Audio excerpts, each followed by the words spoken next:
Usap-usapan nga ngayon sa social media ang gagawing pelikula ni Maine Mendoza at Alden Richards.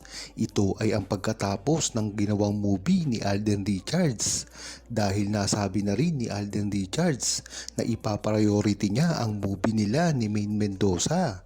Ngunit sa hindi inaasahang pagkakataon ay nauna ang movie niya kay Catherine Bernardo. Alam na alam naman ito at lingid sa kaalaman ng publiko ay si Maine Mendoza talaga dapat ang makakatrabaho ni Alden Richards sa kanyang movie, sa kanyang produksyon na Myriad. Maganda ngang balita ito dahil syempre ay pinaalam na ito ni Alden Richards kay Maine Mendoza dahil nga naman ang isang proyekto ay talagang dapat pinangungunahan na bago pa ito gawin. Nang sa gayon ay maklear na ang kanilang mga schedule sa mga hinaharap. Yan nga naman talaga ang gusto ng buong Aldab Nation at publiko. Ang gagawing pelikula ni Maine Mendoza at Alden Richards ay hindi biro-biro lamang dahil ito ay matagal nang inaabangan ng buong Pilipinas, lalong-lalo na ay nagbibigay ito ng nostalgia sa lahat ng Pilipino. Kung matatandaan nyo, napakaganda ng ginawang record ni Alden Richards at Maine Mendoza sa Pilipinas, lalong-lalo na worldwide ang pagkasikat nila Alden Richards at Maine Mendoza na hindi na kayang gawin ngayon ng sino mang mga celebrity sa Pilipinas. Yan naman talaga ang inaasahan ng buong tao kay Maine Mendoza at Alden Richards, lalong-lalo na ang paggawa nila ng pelikula.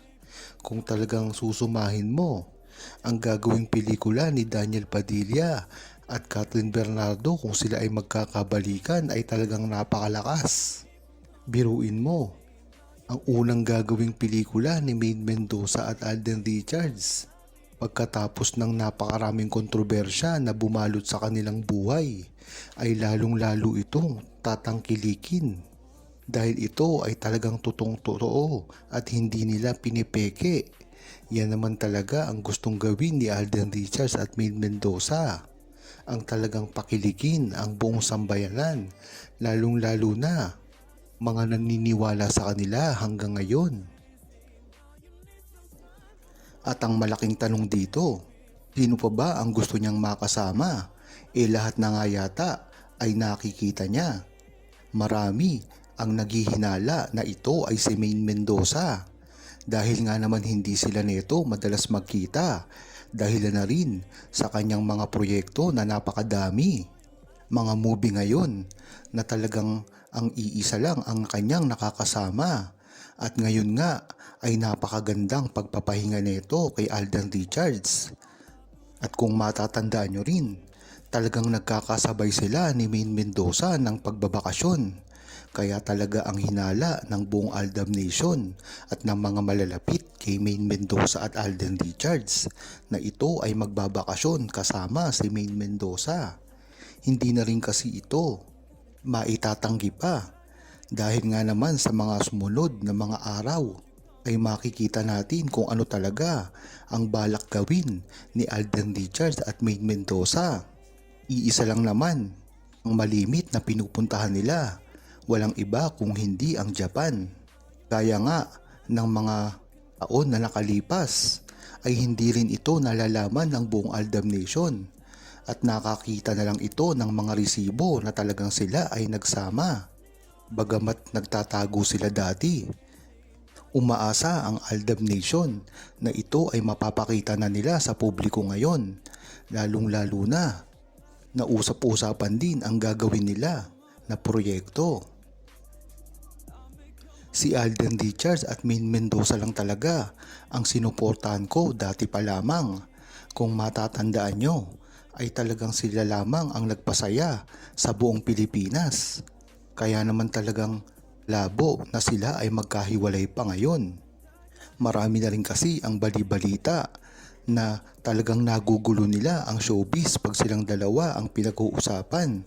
Kaya ito malamang ang dahilan ng mga paghihiwalay sa kanila at ang mga paninira na ginagawa sa kanila, lalong-lalo na ang mga gustong-gusto silang pabagsakin ang mga hawak ng mga network na talagang pinupuntirya si Alden Richards at Maine Mendoza, na alam naman natin na hindi nila ito magagawa kung wala silang backing ng mga network na gustong sumira kay Maine Mendoza at Alden Richards.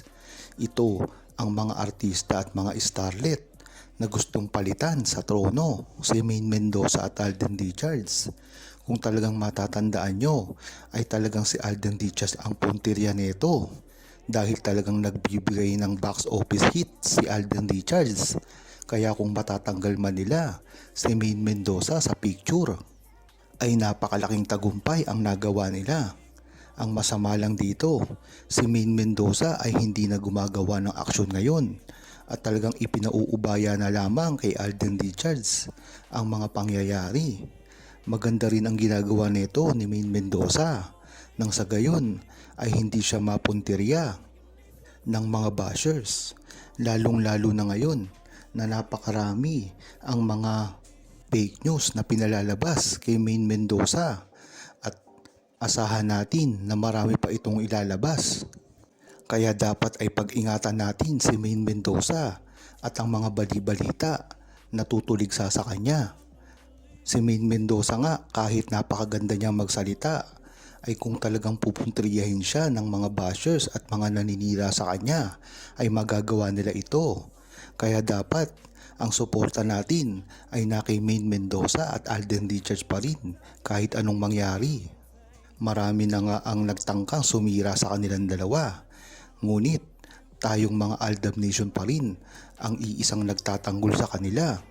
Ganyan-ganyan talaga ang mga Aldab Nation dahil ito ang fandom na hindi lamang basta-basta sumusuporta sa kanilang mga iniidolo, kung hindi isa na itong pamilya na nabuo noong 2015 pa na hanggang ngayon ay talagang napakalakas pa rin. Kung ang tatanungin ay ang pagsuporta kay Maine Mendoza at Alden Richards, gaya nga ng pagka-gentleman niya sa lahat ng kanyang mga ka-leading lady. Kung matatandaan nyo, ay maraming ginawa si Alden Richards ngayon na hindi niya ginagawa ngayon sa kanyang mga nakakasama. Kaya talagang alam mo kung ang mga ginagawa ni Alden Richards ay isa lamang talaga na talagang ugali niya. At iba talaga kung ang mahal niya ay isang tao.